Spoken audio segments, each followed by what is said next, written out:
Near mint condition, the home of collected editions. That cover's so awesome. This is Mr. Chris Claremont, a legend. Melanie goes, Tired.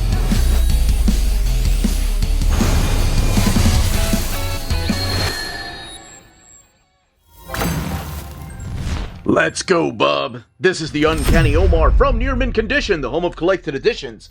And join me today for your advanced look at the latest printing of the Wolverine Goes to Hell Omnibus from Marvel Comics. Why is he even going there? Let's find out together.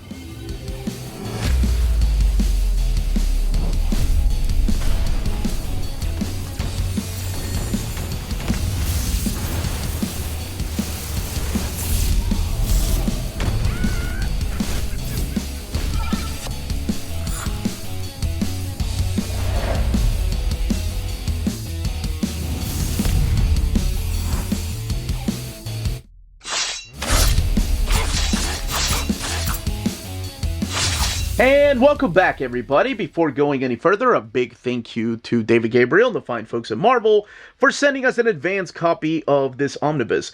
This omnibus is due out in the direct market and book market on July 22nd. And what we're looking at here is the direct market cover by Arthur Adams. I don't think the first printing, the original printing that came out about 7 years ago, did not have a direct market cover. But where does it go on your shelf before we do a comparison? Well, look no further than over there on the shelf, right there. So it goes right after Jason Aaron Volume 1 and right before Wolverine and the X-Men Omnibus. So this is really the second. This would be Volume 2 of Wolverine by Jason Aaron. And since they're using the Jay Lee cover again for the standard edition, let's go ahead and do a comparison here. Wolverine Goes to Hell, that's right. Aaron, Kubert, Guedes, Acuna, Suruzaga, and Garney right there. And then, of course, the spines of the book with Marvel Omnibus here and the new Marvel Omnibus logo up there. Although it kind of looks the same, honestly. It's a little bit smaller. Wolverine Goes to Hell, and then again, the top billings and different pictures here. And then the back of the book right here. The best place to start if you're into Wolverine. Interesting place to start. One hell of a Wolverine book from the savage mind of Jason Aaron. Parental advisory on both of these, of course. The original printing retailing for $100 and the new printing retailing for $125. Let's look underneath the dust jacket and see if it's up. That is the same image. Yeah, that is the one by Guedes right there where he is fighting. Actually, let's take a closer look at this image that is wrapping around the art on board there. All right, we are going to open this up, do a comparison, of course, talk about the stories found in here, talk about what's collected in here, and look at all the extras of this printing. Okay, let's dive into this Omni. Your end sheets right there, and then we have your title page right there, Wolverine Goes to Hell. And, of course, your credits, written by Jason Aaron, and then it breaks down who drew what particular issue of what series, and who the inker was, who the letterer was. So you have pencils in here from Adam Kubert, Renato Guedes, and also Carlos Pacheco, Frank Cho, Alan Davis, and Ron Garney coming back to the series. You have inks in here from people like Mark Morales and also Renato Guedes inking his own stuff with Jose Wilson Magales. And then you have colors in here from people like Nathan Fairbairn and Justin Ponser, Paul Mounts, just to name a few.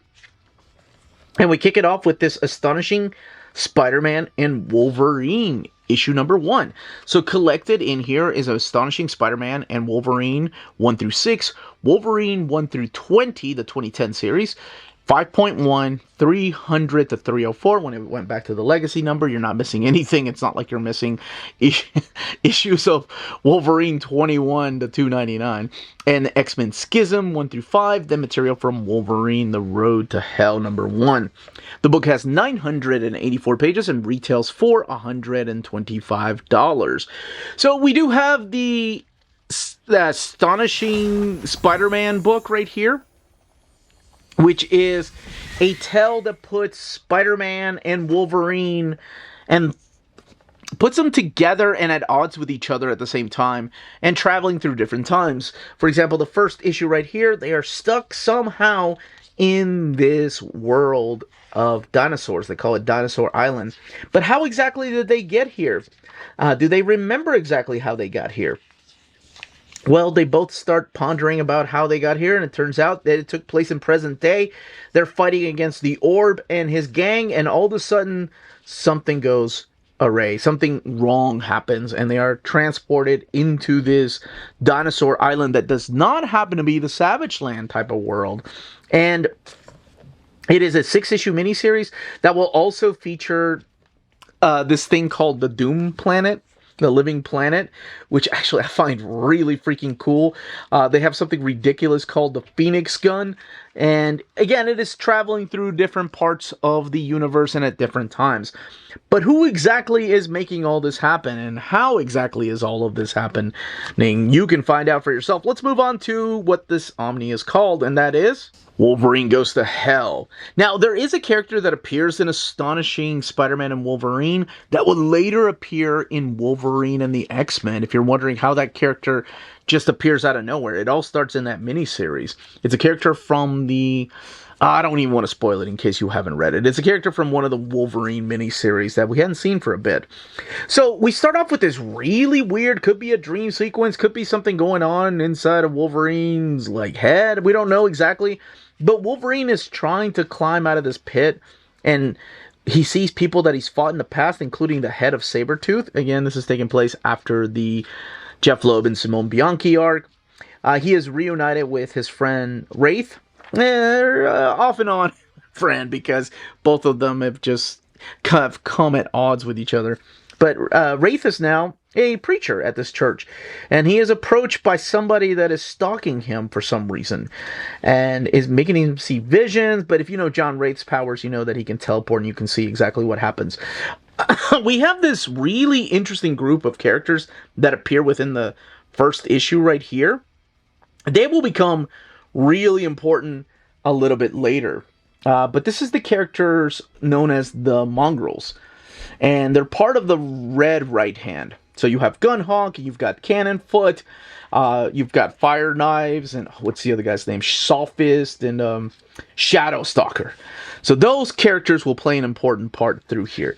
Now, when you get to the main story arc where Wolverine Goes to Hell, it is really Wolverine in Hell. And I did put a spoiler tag, but just in case.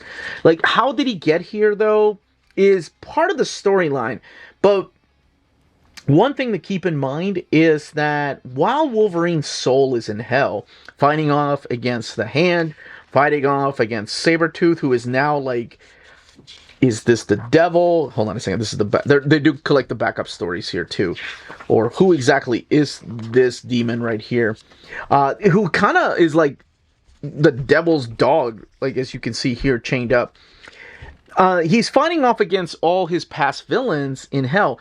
His body is on Earth walking around, possessed by a demon. So it's up to his girlfriend at the time, Melita Gardner, and the character of Mystique to try and recruit a team to try to help Wolverine. Because they figured out that Wolverine is out there killing people. He's going after his past friends, some enemies, but his soul is stuck in hell, so they're trying to get the help of characters that normally Mystique would not team up with. I love that when Melita's we gotta go find the X-Men. Mystique is no, I don't deal with the X-Men. Again, this is an era right after Get Mystique from the first Omnibus, so you understand why exactly she will not work with the X-Men. So Melita and Mystique actually approach none other than Ghost Riders. That's right, 2 of them. So at this time it is Danny Ketch and Johnny Blaze, and then of course the son of Satan, Damon Hellstrom. She approaches both of them, or I guess all 3 of them, to help out. Now in Hell, Wolverine isn't alone. There are people that will end up joining him in Hell as this big battle is taking place, which I know sounds ridiculous, but kind of works for the character, right? Now, this is not broken apart. Don't worry. 5.1 will be collected a little bit later. I think it takes place before issue number 10, if I'm not mistaken.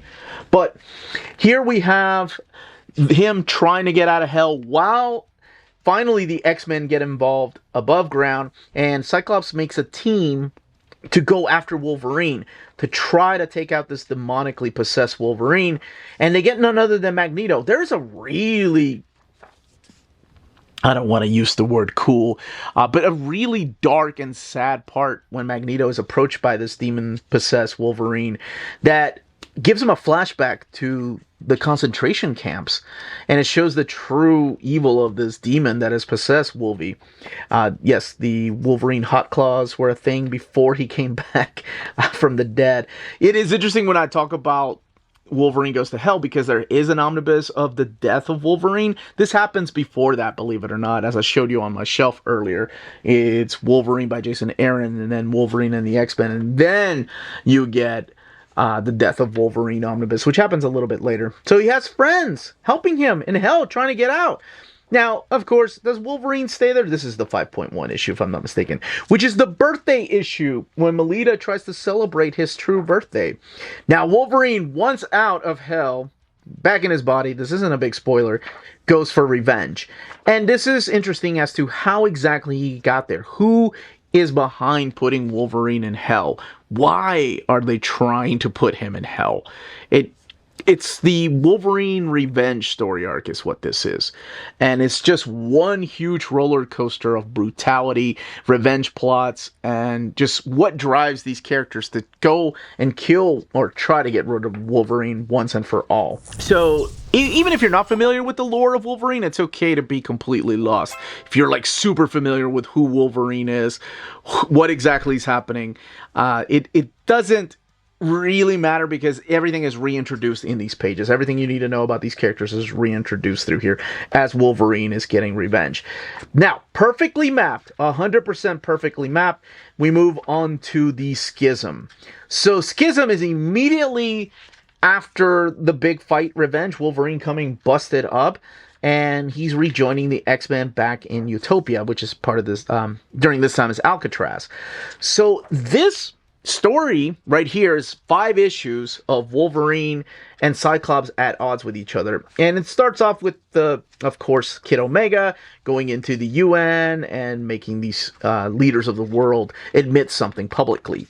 So it's kind of like everybody is against mutants right now, and Cyclops is like, no, we got to protect Utopia. We got to go after these Sentinels. And Wolverine's like, we can't put these kids in harm's way. We're introduced to this character right here who will become the new Black King, and that is Cade. And this is where he first appears, and that character will play an important part in the Wolverine and the X-Men series. Cade Kilgore. So each issue is drawn by different people. You have issue number 1, which is the legendary Carlos Pacheco. Issue number 2 is drawn by Frank Cho. 3, I believe, is Daniel Acuna, if I'm not mistaken. You've got Alan Davis. But it's about these big Sentinels that are coming to Utopia. And Wolverine and Cyclops really, instead of fighting against the Sentinels, just beating the living crap out of each other, and Adam Kubert wrapping it up. This schism is what breaks them apart, right? Like, you'll have Cyclops go his way, and you'll have Wolverine go his way. Wolverine will actually start the Jean Grey of School for Gifted Youngsters. So that's where this begins. But before we get to that school, we gotta have money, right? So he goes into Trail of Money with the return of Ron Garney down here. So he goes into this subterranean poppy growing operation that's happening right now, and it's taking him back to Madripoor. So this is perfectly mapped, again, in the aftermath of Schism. And Ron Garney making a return, who I actually really like his artwork. I really like his Wolverine. And then we get into the final arc in this Omni, which is the final arc of Wolverine. And this now takes us back to the legacy numbers, but it also takes us back to Japan. And in here, Wolverine returns to Japan and fights off against the Yakuza gangsters and ninjas of the underworld. Of course, we are talking about the Hand, who are at war. And this is kind of like storylines wrapping up together that have happened previously in the past with Mystique and Sabretooth, and the role that Wolverine has to play there. And then, of course, what about the right Red Hand? What happened to those characters? So that's what this is about. That's what the type of stories that this omnibus collects. And then we get extras in the back. Now, the mongrels that are introduced through here, those group of characters, they do explain who they are and the ties that they have to Wolverine. And I promise all of that is explained through here. I didn't want to give away that spoiler, but there is a lot of brutal things that... Oh, that is awesome. That's a Jeff Darrow, yeah. There was a lot of brutal and horrible things that Wolverine is doing and has done in the past. This is the Schism cover by Frank Cho, the connecting cover. And the promotional part right here, these two are always fighting, I swear. And then the director's cut, and more of the director's cut stuff, like the actual script, the final page. Adam Kubert, of course, drawing those issues of Astonishing X-Men. Now, or Astonishing Spider-Man and Wolverine. The one thing that isn't collected in here that they could have added was the Amazing X-Men series. The first 6 issues were written by Jason Aaron. Of course, the series continued after that, but it features Wolverine going after his friend, after Nightcrawler. So back here, we have character designs of Silver Samurai and Sabretooth. We've got the layout and the thumbnail sketches right here. And Ron Garney's original art. Guy's a killer artist, yeah. And then the back of the book right here. And your end sheet. So let's look at the binding and then do a comparison. 984 pages. It is sewn binding and printed at the Donley printer. All right, you have the original printing over here from 2017 or 2018 when it came out. And then you have the new printing over here. New printing is from the Donley printer. This printing over here on the left-hand side is from the Leo paper group, which Marvel hasn't used in a while. So, it's actually, I wanted to go ahead and look at the binding of this one here. Because I remember Leo paper and the Donley printer having similar eyes. But let's talk about the paper stock here. Let's go back to that very first page that we were looking at, the cover right here. Actually, we need some whites right here. Okay. So, paper stock. I want to say the Leo paper maybe just a little thicker. So let's look here, because you still have bleed through happening. Honestly, the bleed through looks about the same. Let's find maybe another page. Maybe it's a little more prominent over here in the paper stock that they're using for the Donley printer.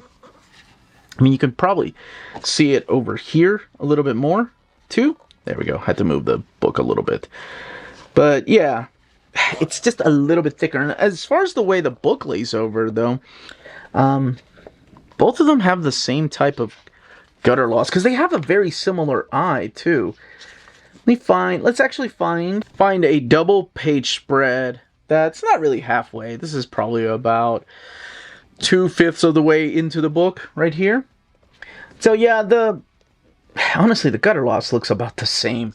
And the colors look just a little bit red over here. It's got more of a little redder tint in the original printing than it does over here. Over here you have like a pink tone. And over here you see a lot more red. Which I guess works if you're in hell, right? Instead of having the flesh tone. But it does seem to have just a little bit more of a red tone finish to it. But that is it. That is Wolverine Goes to Hell. And that, as they say, is that. If you're interested in purchasing this omnibus, don't forget to check out our sponsors. If you're in Europe and you're interested in buying these books, definitely check out Walt's Comic Shop in Berlin, Germany. They have the cheapest pre-order prices, flat shipping rate of €12 for all EU countries, emails answered within 24 hours, waltscomicshop.com, and you can use the code nearmintcondition at checkout and get free shipping for all EU countries with your first order over €40. That's Walt's Comic Shop, your reliable source for omnis and premium collected editions in Europe. Ding! CheapGraphicNovels.com, your online home for graphic novels and collected editions up to 50% off cover price. They have excellent shipping and prompt and helpful service. Check out their bargain deals for up to 90% off cover price. And don't forget that CGN also takes pre-orders. That way you don't miss out on the hottest releases. And they are currently running a special promotion for you Minties. If you're a first-time customer, after receiving your order confirmation email, reply back to that email and let them know Near Mint Condition sent you their way. They will then apply a free shipping promotional credit to your next order in the US. Cheap Graphic Novels, your source for the hottest books with the kind of deep discount, quality shipping, and customer service that will keep you coming back for more. And that was the content, the page count, build, and the comparison to the original printing. If you have any questions, leave them down below. Don't forget to smash that like button, subscribe, and ring that bell for notifications. Everyone, stay healthy and safe out there. Until the next Wolverine Omnibus, bub.